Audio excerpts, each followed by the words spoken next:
Want to stop throwing away money on rent in 2025? Imagine opening the door to your very own home. In this video, I'll show you exactly how to make that happen, even if you're starting from zero. Hey everyone, my name is Manasseh. I am a realtor and real estate investor in Toronto and Durham region. And in the past year, I have helped quite a handful of first-time home buyers get into the Canadian real estate market. Today, I'll be your personal guide to home ownership. To saving smart, to getting your keys, I'll show you 7 steps on how to make this happen. These are actionable strategies that actually work in today's market to getting you your first home. If this sounds helpful, feel free to leave a like, subscribe, and comment what you have questions about the most on owning your first home. With that being said, the 7 steps are laying the financial foundation, getting pre-approved and understanding mortgages, assembling your home buying team, locating your ideal home, making an offer, the true cost of home ownership, and you really want to stick around for number 7 because it's additional tips for first-time home buyers and goes beyond just financing. Step number 1, laying the financial foundation for home ownership. Saving for a down payment is often the biggest hurdle for first-time home buyers, but what if I told you there were actionable steps that you could take to make this a lot easier? It's about using the right tools and strategies to make this more achievable, and let me show you how. Quick example, for a $500,000 home, you'll need about $25,000 for down payment minimum, and just recently, for a $1 million home, you need a minimum of $75,000 as a first-time home buyer. Now, let me show you how to get there sooner. And I know many first-time home buyers do feel stuck between high cost of living and limited savings, but there are some things that you can do. For example, you want to evaluate your financial situation and readiness. This will include having about 3 to 6 months of emergency saving fund. Another thing is you really want to have a steady income. And if you're self-employed like me, you want to have 2 years of documentation to actually prove that you're making the money that you say you're making. This will help strengthen your application. Debt to income ratio is a big one. So you want to clear off any of your credit card debts. If you have a car, if you can pay it off, that'll be nice. Just make sure your debt to income ratio is lower than 36%. Credit score. A good credit score is extremely important because there's a direct correlation with how high your credit score and the better interest rate that you can get from a lender. I would say anything above 680 is good, but I prefer to see it in the 700s. Yes, I know I talked about saving for a down payment. Don't worry, I did not forget. What you need is a first home savings account. If you're planning to buy a little bit in the future, let's say in 2026, 2027, and you're just starting now to figure it out, a first-time home buyer's account, FHSA, it's a game changer. Here's why. Tax deductions. Any money you put into the FHSA is completely tax deductible. Tax-free growth. Any money invested in that account grows tax-free. Tax withdrawals. Any money you take out of that account is also tax-free. I'd say maximize your contributions by putting about $667 every single month. That's going to lead you to $8,000 a year. And you can put $8,000 every year from the year you open the account up to $40,000. And all of that money can be used towards your first property. Utilize our RSP home buyers plan. If you have an RSP, you can withdraw up to $60,000 for your down payment, but there are a few things to keep in mind. Repayment obligation. Unlike the FHSA, you're going to have to repay the money you took out over 15 years back into the RRSP. Impact on future contributions. Withdrawing money from the RRSP impacts your contribution room moving forward, and those are things you take into account. Use a high interest savings account. If you don't want to invest your money and you want to put in a savings, then I highly recommend that you put it in a high interest savings account. This will make sure that your money is at least bringing something back, and it's a lot safer than investing your FHSA because it's covered by CIDC, which basically means that you get your money guaranteed. Another thing is Cut expenses and save aggressively. Small sacrifices today can lead to big rewards tomorrow, especially if they're unnecessary expenses. I'd say you need to start saving and put more money towards your down payment rather than lavish fun. Budgeting for additional costs such as closing costs and other costs that are associated with home ownership. I'll speak more about this in step 6, so just keep watching, but keep in mind that there are more costs besides a down payment and mortgage. Now that you started saving for your down payment, the next step is extremely important because this allows you to know what you can actually afford, and when you know what you can afford, you know the kind of home that you will be into. But here's the thing, pre-approval isn't just about the mortgage, it's about knowing the type of mortgage that fits your lifestyle as well. So we're going to dive into that right into the next step. Getting pre-approved and understanding mortgages. So you've started saving for a down payment, but how much can you actually afford? What's the best mortgage situation for you? Let's tackle these in this step. Without pre-approval, you might actually fall in love with a home, but actually not be able to afford it. Plus, not all mortgages are the same. They are different products. Let me simplify this process for you step by step. The importance of getting a pre-approval is 1, determines how much you can actually afford. It gives you a clearer picture on the type of property that you'd be able to get. An example is, let's say you were buying $500,000 property. You need a minimum down payment of $25,000. You would need a mortgage in that case of $475,000, including mortgage insurance at 4.19%. Let's say it's a 30-year amortization because you can have that option as a first-time home buyer. Your monthly mortgage cost would be $2,407 every single month, not including taxes. Now, if you want a better calculator, there's one in the description below. Go over there and it will pretty much lay out what your mortgage payment would be depending on the price of the home. Now, there's other things to take into account, such as taxes, mortgage default insurance, which I speak about more. But if you want to have that conversation, feel free to book an appointment with me and I'll lead you the right way. When you get a mortgage pre-approval, it straightens your offer. If there are 2 similar offers on the table and yours has a condition on financing and the other person does not, guess what? They're not taking your offer and you're going to lose out on that property. Another thing getting a pre-approval does for you is it avoids surprises. You don't want to know later on that you can't actually buy the home you want because your credit score, you thought it was at 750, but it's actually at 550. It eliminates the chances of you putting so much thought, energy into the entire process and end up just not being able to get what you want or get what you need. Choosing the right mortgage. Now, there are 2 main types of mortgage: a fixed mortgage and a variable mortgage. In a fixed mortgage, your interest rate stays the same throughout the entire term. This is best for buyers who like certainty and want to make sure that they know exactly what they're expecting. The second one is a variable rate mortgage. Now, this fluctuates based on market conditions. Historically, it's been better to get a variable mortgage, but as we've seen over the last 3 years, when interest rate goes up, so do your payments go up.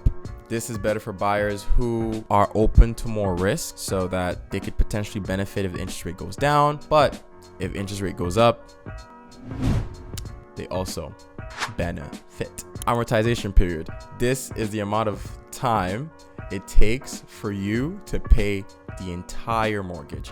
Standard is 25 years, but recently first-time home buyers can now stretch that to 30 years, which will decrease your monthly payment, but do keep in mind it will increase the amount of money that you pay to the bank over the lifetime of the loan. Accelerated payments. Did you know you can actually pay your mortgage faster?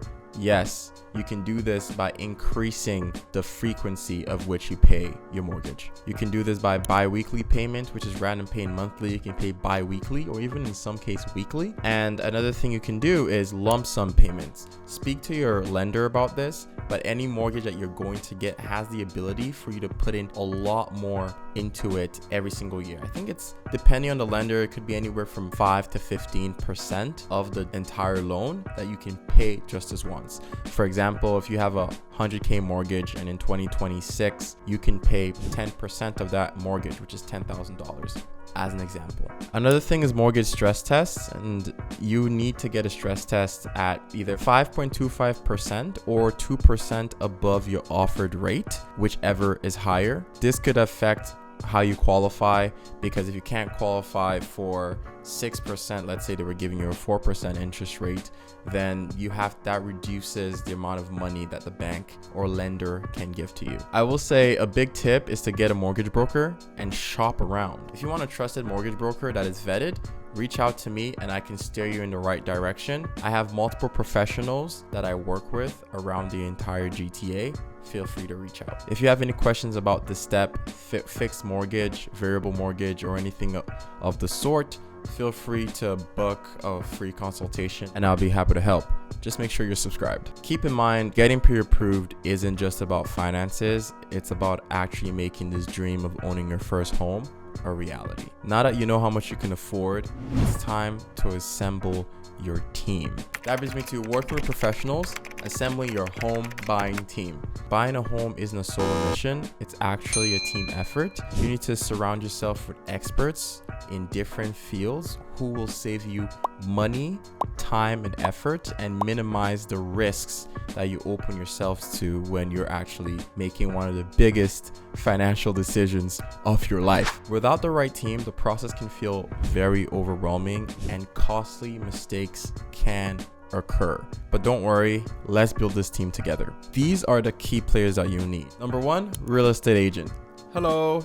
Yes, you need a real estate agent. Your agent is going to guide you through pretty much the entire home buying journey. They're going to help you find properties, give you market insights, negotiate on your behalf, and manage all the paperwork associated with the transaction. The key qualities that they should have are market expertise. In my case, I have a deep knowledge of the GTA, West Toronto, East Toronto, Ajax, Oshawa, and you want someone that really knows the market concretely. The second qualifier is your negotiation skills. They need to be able to negotiate on your behalf and in your best interest.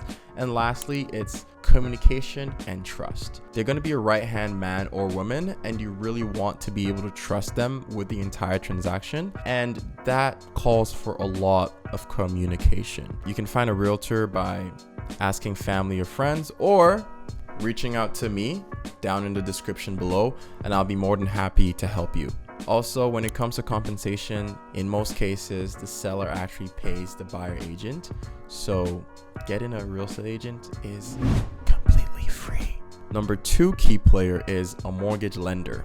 They will provide you with the financing in order to obtain the property. The types of lenders: banks, credit union, mortgage brokers. I like working with mortgage brokers or mobile mortgage specialists because they fight on your behalf and try to get you the best rate possible. In my experience, you want to really compare interest rate and the type of product that they're offering you when it comes to mortgages. And I 100% say get pre-approved before going out to look for a property.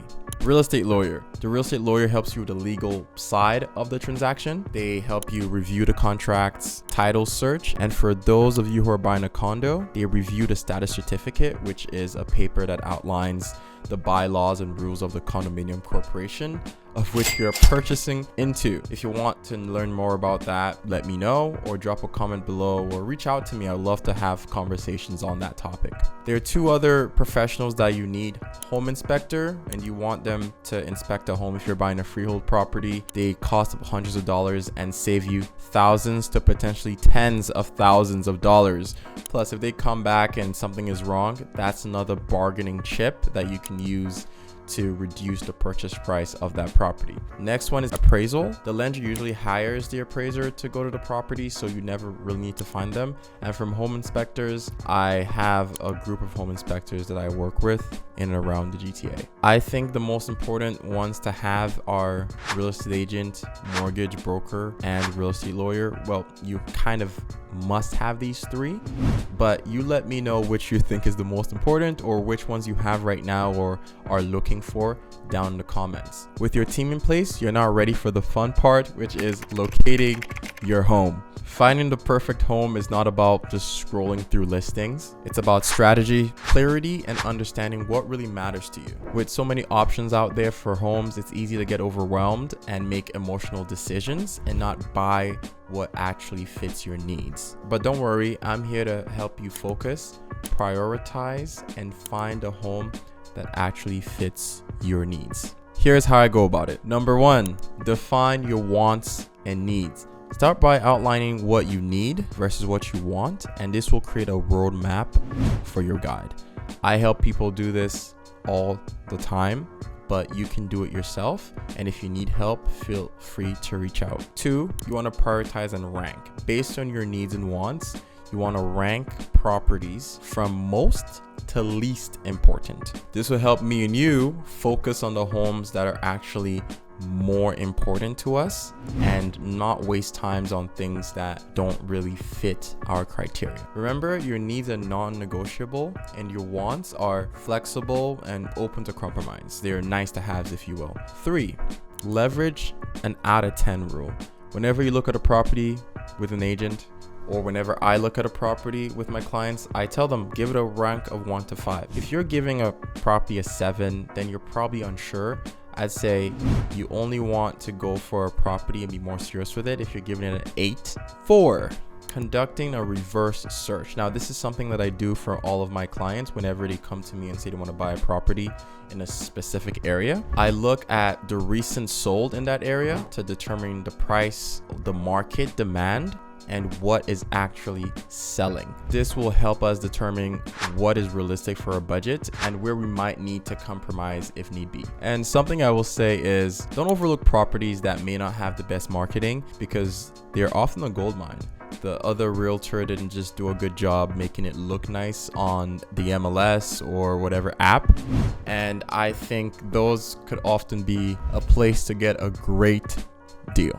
Analyzing market trends. Understanding the market can give you a great advantage. Something that I always try to do whenever I work with a buyer is, by the end of the transaction, they become a more educated buyer.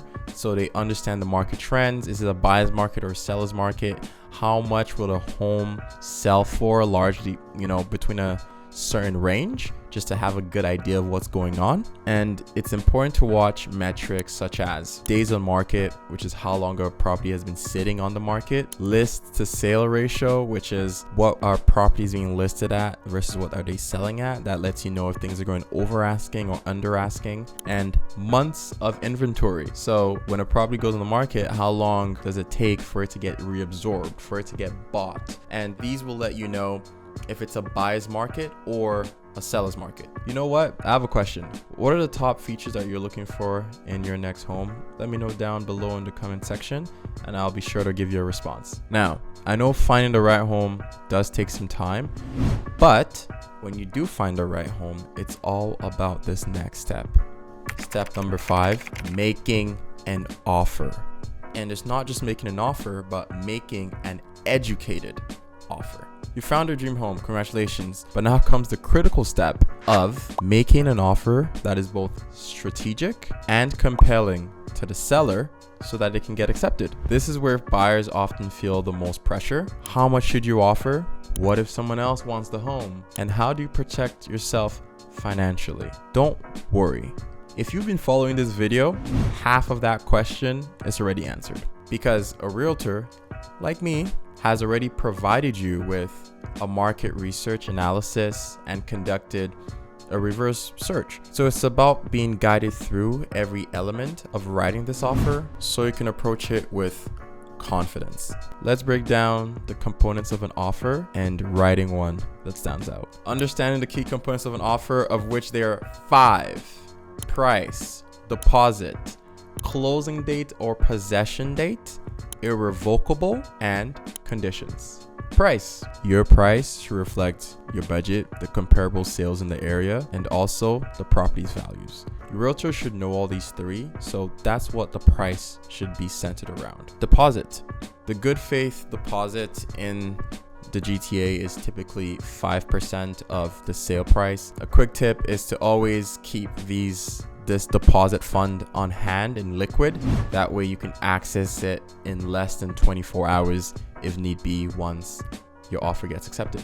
Possession date or closing date. You want to have a closing date that works best for you and the sellers. I have seen offers go left simply because they couldn't agree on a better possession date. It could be 30 days, 60 days, 90 days, but ideally try to get something that works for you and works for them. Irrevocable date. You typically want to give the other party a chance to review offers, and if it's in a case where there's multiple offers, you want to give them ample time to go through it. But in some situations, it might be better to go with a shorter irrevocable date or longer irrevocable date, depending on the situation.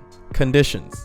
I love conditions because this is what protects you from potentially making a big mistakes. 3 big conditions that I typically use is condition of financing, conditional inspection, and lastly, condition of status certificate. When it comes to negotiation, this falls mainly on your realtor like me, but it's important to know as a buyer that you can negotiate based on price and terms. For example, closing date or certain inclusions in the properties, like maybe a pool or a basketball net, a jacuzzi at the back. These are things that you could negotiate for. Use inspections and appraisal to negotiate, right? And this is especially when you have it as a condition. It helps you reduce that price. But the biggest thing I tell everyone, the biggest negotiation tactic is be prepared to walk away. Set a budget and stick to it. Do not get overly emotional and end up in a deal that is unfavorable to you. That is the biggest negotiation tactic. And in this entire process, please remember that you're leaning heavily on your home buying team and their expertise in the market to get this transaction done. It is not a solo mission. You have people around you, professionals around you that are going to be helping you every single step of the way. Lean on your real estate agent. They can help you a ton. Once your offer is accepted, congratulations. But you're now in the home stretch. And here is where you truly have to understand the true cost of home ownership. Step 6, understanding the true cost of home ownership. Congratulations. Buying a home is exciting, I know, and your offer just got accepted. But what many first-time home buyers do not know is there are multiple costs for owning a home, of which there are typically 3 costs. Your upfront cost, your recurring cost, and your surprise costs. Upfront costs, we've dealt with a lot of these, right? These are down payment, closing costs, and the last one of your fixed cost is land transfer tax. Recurring costs, the biggest one is your mortgage payments. Remember, I calculated that earlier on.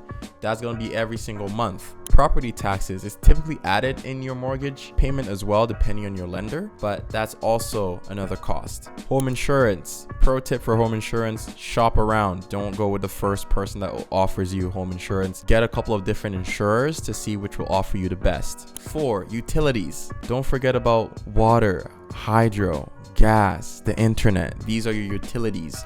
You can't just live just paying your mortgage and your taxes alone. Condo fees. If you are buying a condo, you need to factor this into your costs, your recurring cost every single month. Unexpected costs is maintenance. You want to have a certain amount of budget to make sure that, hey, you know, whatever happens, you have some money. Not to scare you, these things don't happen often, but always expect surprises now that you own a property.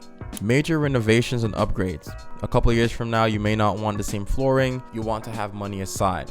Vacancy costs. If you're buying a rental property, for example, the home could be vacant and you want to factor that into your calculations when you buy a property. If it's vacant, you're paying that just by yourself. And I'm going to give you a couple of tips just to manage costs here. Budget realistically. Create a detailed budget guide for this property that you're buying. Build an emergency fund. You may use most of that money, so you want to build an emergency fund again. Shop around for services. You know, it saves you a lot of money if you shop around for different home insurance providers, for example. Invest in energy efficiency. Energy efficiency appliances can save you a lot of money down the road, and I think it's important to get it. Let me know down below what's one of the home ownership costs that has you the most worried. And with that being said, it's time for what I think is extremely important after buying your property. Number 7, more than just finances. These are additional tips and mindset changes, for example, that we don't often think about. Buying a home is one of the biggest decisions we'll ever make in our lives. And it's not just about having the money. It's about the lifestyle. It's about preparation. It's about what we want for ourselves and for us moving forward into the future. When buying your first home, many first-time home buyers get caught up in bidding wars. They get emotional. They don't take a look at the hidden costs. Without the right approach in buying your first home, it can cost you majorly financially, but also mentally ruin the entire process. That's why with me, it's all about never overpaying for a home and being an educated buyer so you can avoid a lot of these pitfalls that buyers often fall into. Here are some key tips to keep in mind. Evaluating your financial situation, you save for a down payment, you get approved for a mortgage, you budget for additional costs, hire a realtor, begin your home search, you make an offer. When the conditions are satisfied, you get your mortgage, and then you meet with your lawyer for closing. That's the process. But you want to realistically set expectations and avoid pitfalls. Avoid bidding wars, or if there is a bidding war, know your budget and know when to walk away.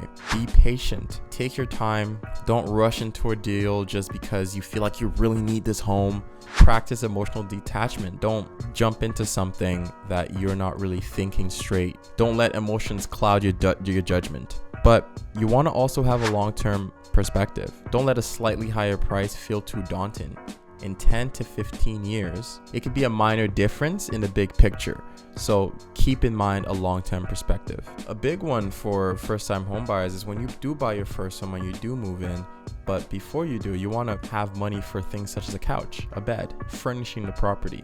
These are some few tips. And down below, I have a list I put together for first-time homebuyers who just bought their first home. And this will be able to help you know things that you can do in there to make it better. With that being said, we've covered everything from saving from your first home all the way to actually buying your first property. I do know the home buying process can feel daunting and overwhelming, but preparation, patience, and having the right professionals accompanying you along the way can be a massive difference between still renting in 2025 and actually opening the door to your own home.